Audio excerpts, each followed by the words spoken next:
semuanya. Anak-anakku kelas 8 dan kelas 9 hari ini adalah pertama kali untuk masuk di tahun pelajaran 2020-2021 semester genap. Hari ini kita sudah akan mulai memasuki mata pelajaran pendidikan Pancasila dan kewarganegaraan bab 4, dan pembelajaran akan tetap dilaksanakan secara online mengingat pandemi COVID-19 masih banyak terjadi kasus dalam masyarakat, khususnya di negara kita, negara tercinta yaitu Indonesia. Anak-anakku kelas 8, kelas 9 tetap semangat dalam mengikuti proses pembelajaran secara online atau pembelajaran dari rumah, dan tetap mengerjakan tugas apa yang diperintahkan oleh Bapak Ibu guru. Dan paling penting untuk kondisi saat ini adalah tetap mematuhi protokol kesehatan. Jikalau anak-anak ini keluar dari rumah atau untuk kepentingan yang urgent, anak-anak jangan lupa untuk selalu memakai masker dan menggunakan hand sanitizer.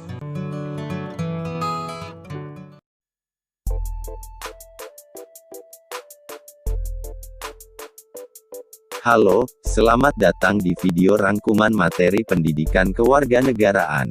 Kali ini kita akan membahas materi tentang kebangkitan nasional, tepatnya materi ini adalah materi pendidikan kewarganegaraan kelas 8 semester 2. Langsung saja kita masuk pada pembahasan materi.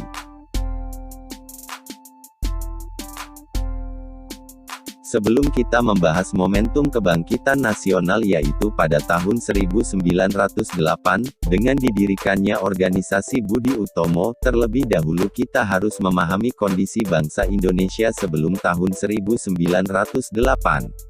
Rusaknya ekonomi Eropa, serta berkembangnya teknologi pelayaran, tepatnya pada abad 15.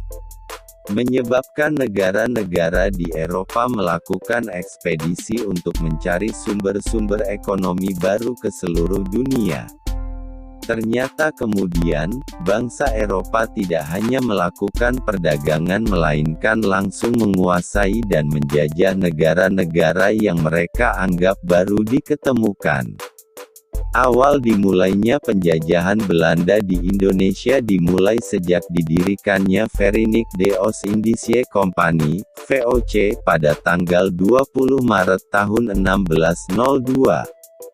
Di berbagai daerah VOC melakukan tindakan dengan melaksanakan politik divide et impera atau politik adu domba, yaitu saling mengadu domba antara kerajaan-kerajaan yang satu dan kerajaan yang lain atau adu domba di dalam kerajaan itu sendiri.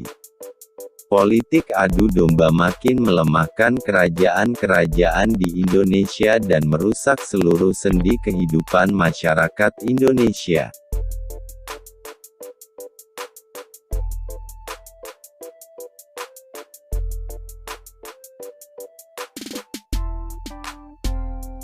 Bangsa Indonesia makin menderita ketika Daendels berkuasa yaitu tahun 1808 sampai tahun 1811.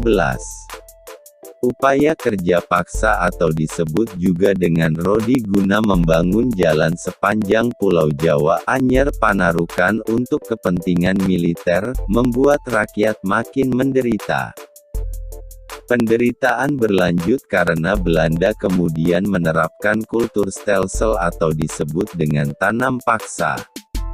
Peraturan tanam paksa diterapkan oleh Gubernur Jenderal Hindia Belanda Van den Bosch tahun 1828. Sistem tanam paksa mewajibkan rakyat menanami sebagian dari sawah dan atau ladangnya dengan tanaman yang ditentukan oleh pemerintah dan hasilnya diserahkan kepada pemerintah. Tanam paksa menyebabkan rakyat diperas bukan hanya tenaga melainkan juga kekayaannya sehingga mengakibatkan banyak sekali rakyat yang jatuh miskin. Di pihak lain, penjajah mendapatkan kekayaan bangsa Indonesia yang berlimpah untuk membangun negara Belanda dan menjadi negara kaya di Eropa.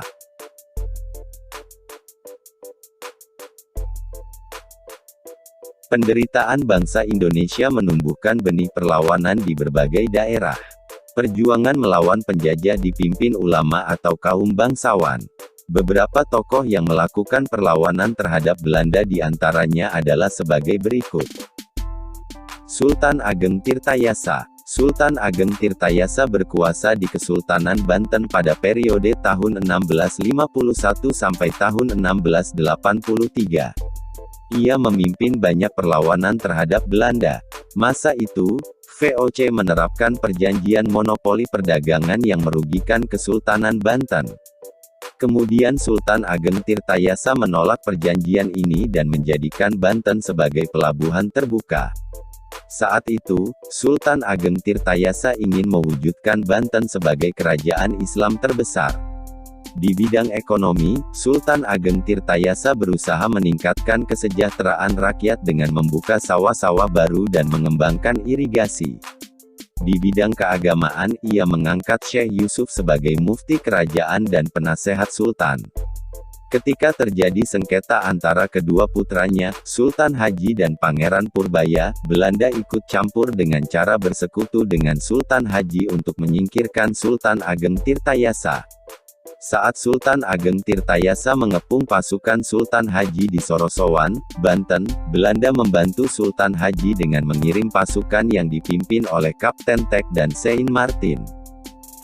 Tuanku Imam Bonjol. Tuanku Imam Bonjol, lahir di Bonjol, Pasaman, Sumatera Barat, Indonesia, tahun 1772 dan wafat dalam pengasingan, kemudian dimakamkan di Lotap Pineleng, Minahasa, tanggal 6 November tahun 1864, adalah salah seorang ulama, pemimpin dan pejuang yang berperang melawan Belanda dalam peperangan yang dikenal dengan nama Perang Padri pada tahun 1803 sampai tahun 1838. Tuanku Imam Bonjol diangkat sebagai pahlawan nasional Indonesia berdasarkan SK Presiden RI nomor 087 TK. Terima kasih. Assalamualaikum.